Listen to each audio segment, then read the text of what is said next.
आजकल हम लोगों का जीवन बहुत सारे क्वेश्चनों से भरा हुआ है। आपको बतलाऊं, जिस मनुष्य के क्वेश्चन जितना ज़्यादा होता है उसका जीवन उतना ही जटिल होता है। दो तरह के क्वेश्चन होते हैं। एक जो स्टूडेंट या साइंटिस्ट या वैज्ञानिक करता है, उसको हमेशा जिज्ञासा रहती है, क्वेश्चन होती रहती है कि क्या ऐसा होने से क्या होगा, और वो क्वेश्चन उसमें उसके क्वालिटी को इन्हेंस करता है, उसमें क्वालिटी प्रोड्यूस करता है। क्यों? क्योंकि जितना वो क्वेश्चन करेगा, जितना उसको एनालाइज करेगा, उतना उसकी नॉलेज की बढ़ोतरी होगी और उसका ज्ञान उतना ही बढ़ता जाएगा। इसलिए वैज्ञानिक एक से एक इन्वेंशन करता है, एक से एक चीज़ को बनाता है। क्यों? क्योंकि उसे जिज्ञासा रहती है। आपको सेम उसी तरह की जिज्ञासा अगर परमेश्वर के वचन में करनी है तो बहुत ही बढ़िया है। लेकिन आप जिज्ञासा नहीं करते हैं, उस पर डाउट करते हैं। देखिए, जिज्ञासा और शंका में अंतर है। आप अगर शंका करते हैं तो इसका मतलब है परमेश्वर के वचन पे आप क्वेश्चन, प्रश्न चिन्ह लगाते हैं।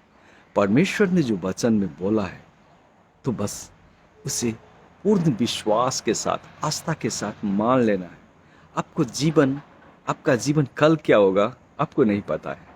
इवन आज क्या होगा 1 घंटे के बाद, ये भी नहीं पता है। अगर ये पता रहता था, बहुत सारे लोग दुर्घटनाओं से बच जाता, वो उधर जाता ही नहीं। आज जो आपका प्रिय आपके साथ नहीं है, जो आपका चाहने वाला आपके साथ नहीं है, आप अक्सर सुनते हैं ना, शायद ऐसा नहीं करता तो बच जाता वो ना, आज हमको छोड़ के नहीं जाता ना। यही तो नहीं पता था ना उसको कि 1 घंटे के बाद क्या होने वाला है या आधे घंटे के बाद क्या होने वाला है। अगर ये पता रहता तो फिर मनुष्य तो अनंत जीवन यूं ही बिता लेता है, कभी नहीं उसको कुछ होता है। देखिए, ये परमेश्वर को पता है। इसका मतलब क्या हुआ? परमेश्वर आपका जीवन शुरू से अंत तक उसे पता है। परमेश्वर ने वचन में बोला है कि जब तू माँ के गर्भ में भी नहीं था, आप और मैं जब माँ के गर्भ में भी नहीं थे, उससे पहले ही परमेश्वर हम लोगों को जानता है। इसका मतलब क्या हुआ कि जब मैं माँ के गर्भ में नहीं था तो कहाँ था? कहाँ से परमेश्वर जानता है? इसका मतलब हम सब स्वर्ग के नागरिक हैं। वचन में परमेश्वर ने बोला है कि तुम्हारी नागरिकता स्वर्ग की है। इसका मतलब हम सब स्वर्ग में थे। यस, परमेश्वर ने ही हम सबको स्वर्ग से पृथ्वी पे माँ के गर्भ में रचा है। और परमेश्वर ने फिर वचन में बोला है कि जब तू माँ के गर्भ में पल रहा था ना, तब मैंने तेरा अभिषेक किया था। इतना, यस, इसलिए परमेश्वर को मेरे शुरू से लेकर के मेरे अंत तक के बारे में पता है। अब परमेश्वर पे डाउट मत कीजिए। वो जो वचन बोला है, जो वचन उसने बोला है कि तुम्हें अनंत जीवन मिलेगा, तो उसको आपको मान के चलना है। जो परमेश्वर ने वचन में बोला है उसे विश्वास के साथ, ट्रस्ट एंड फेथ, ये दोनों चीज़ अलग है। कभी कभी कोई बोलता है ना कि मुझे फेथ है, यस, मुझे फेथ है, विश्वास है, बट ट्रस्ट नहीं है। आपको कंप्लीट ट्रस्ट करना है, विश्वास करना कि ऐसा होता है। परमेश्वर ने वचन में बोला है तो ऐसा होता है।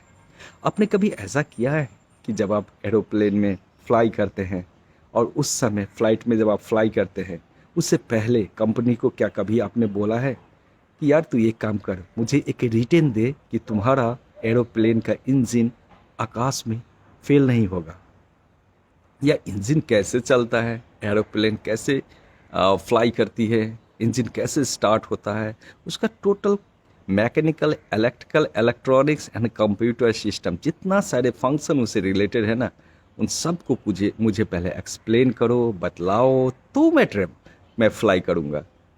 कंपनी बोलेगा मत जाओ यार, ज़रूरी नहीं है। लेकिन परमेश्वर को आप इजी टेक लेते हैं ना, परमेश्वर के वचन पे आप हमेशा डाउट करते हैं ना, क्वेश्चन करते हैं ना।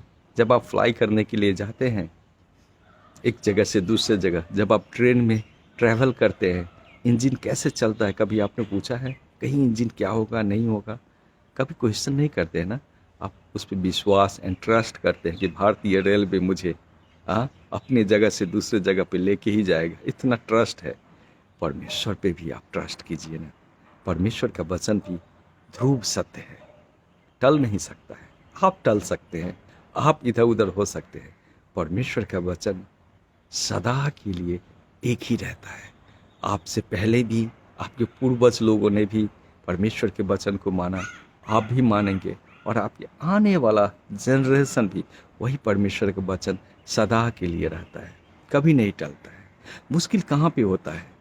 जिस मनुष्य के जीवन में डाउटफुल क्वेश्चन यानी शंका का प्रश्न जितना ज़्यादा रहता है ना, उस मनुष्य का जीवन उतना ज़्यादा उलझा हुआ रहता है, उस मनुष्य का जीवन उतना ज़्यादा अशांत रहता है, उस मनुष्य के जीवन में अशांति का अंबार सी लगी रहती है।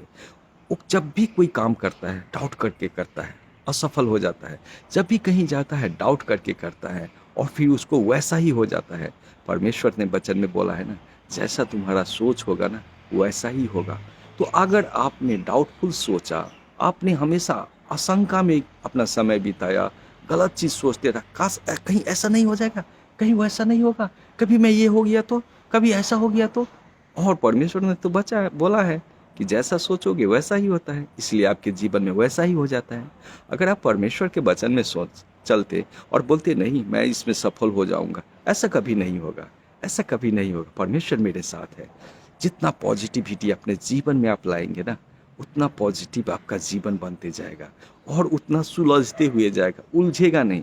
आपके जीवन में डाउटफुल क्वेश्चन जितना ज़्यादा रहेगा ना, जीवन उतना ज़्यादा उलझ जाएगा।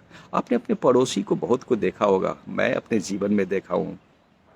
कुछ लोग मैं जानता हूँ कि वो पढ़ाई में अच्छा नहीं था, उसने समझ लिया कि मुझसे पढ़ाई नहीं होगी, उसने बिजनेस में अपना हाथ कमाया और देखा कि मैं बिजनेस अच्छा कर सकता हूँ।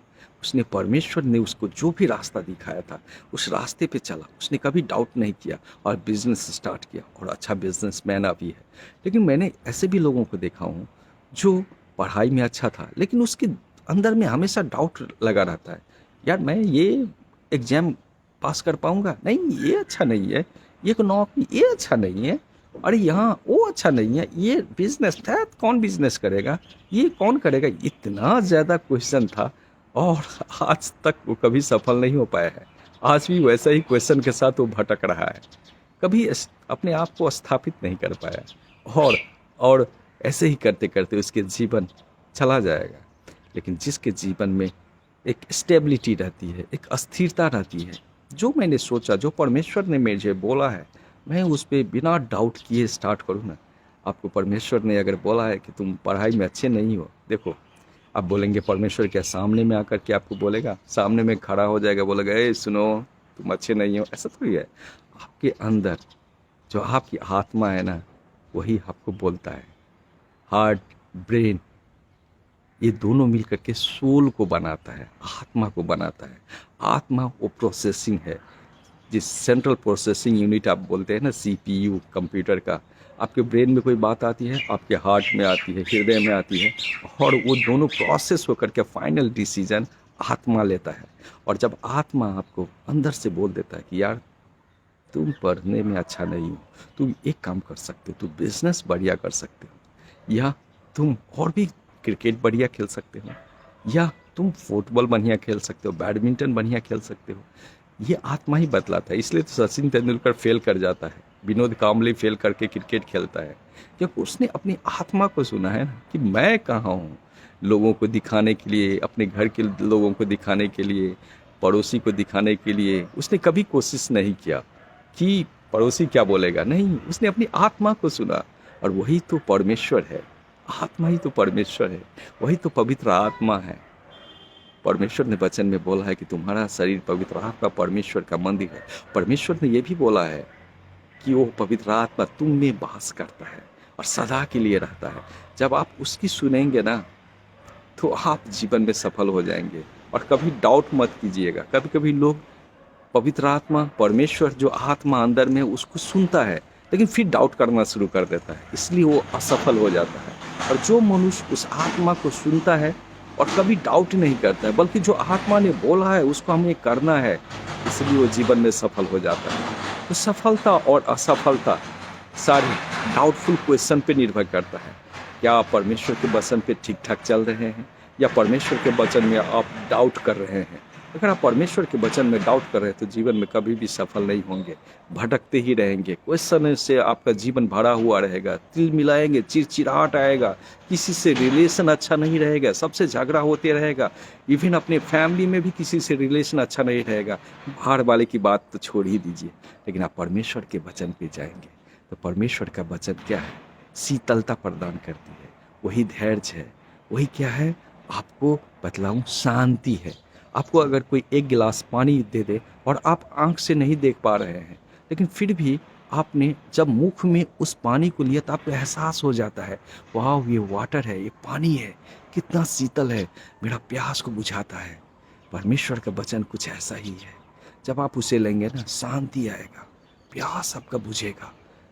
जब शांति और प्यास आएगा ना, तो सोच लीजिए आपका जीवन बदलना शुरू हो जाएगा। इसीलिए कभी भी डाउट मत कीजिए, शांति के साथ जीवन बिताइए, ज़्यादा क्वेश्चन मत कीजिए, परमेश्वर के वचन पे विश्वास कीजिए, ट्रस्ट कीजिए और अपना जीवन परमेश्वर के हाथ में ही समर्पित कीजिए ना। आपको नहीं पता है कि आपका जीवन कैसे बीता हो, लेकिन परमेश्वर को पता है, क्योंकि परमेश्वर ने आपके जीवन की पटकथा को लिखा है। उसे पता है कि इसको क्या करवाना है, कहाँ ले जाना है। अपने आप को परमेश्वर को ही समर्पित कीजिए और अपनी आत्मा, जो इटर्नल इटर्नल आत्मा है, आंतरिक आत्मा है ना, पवित्र आत्मा है ना, उसको ही हमेशा सुनते रहिए। उसके लिए कान नहीं, आपके हृदय को सुनना पड़ेगा। और जब वो भी जो भी बोलता है ना, वैसा ही कीजिए, उसमें डाउट मत कीजिए। जब आप ऐसा करेंगे, आपका जीवन सफलताओं से भरा रहेगा, आपका जीवन खुशियों से भरा रहेगा, आपके जीवन में शांति आएगी, कभी भी अशांति नहीं आएगी और हमेशा आप सफल जीवन व्यतीत करेंगे। सबसे रिलेशन अच्छा रहेगा, सब आपको बोलेगा क्या जीवन है, आपको ऑनर भी मिलेगा, प्रेस्टीज भी मिलेगा, आप दूसरे लोगों का प्रशंसा का पात्र भी बन जाएगा और आपका जीवन सफल हो जाएगा। यही तो अनंत जीवन है, यही तो इटर्नल लाइफ है। आप वचन में बोला है, मैं तुझे इटर्नल लाइफ दूंगा, अनंत जीवन दूंगा जो कभी नहीं मिटेगा। इस जीवन में जब आप टेम्पररी जीवन व्यतीत कर रहे हैं, वहाँ तो आपका अनंत जीवन व्यतीत करेंगे ही करेंगे। इस टेम्पररी लाइफ को, इस संसार को छोड़ने के बाद भी परमेश्वर के साथ अनंत जीवन व्यतीत करेंगे। इसलिए परमेश्वर के वचन पे कभी भी डाउट मत कीजिए, बस ट्रस्ट और विश्वास के साथ वो भी कीजिए, जीवन बदल जाएगा।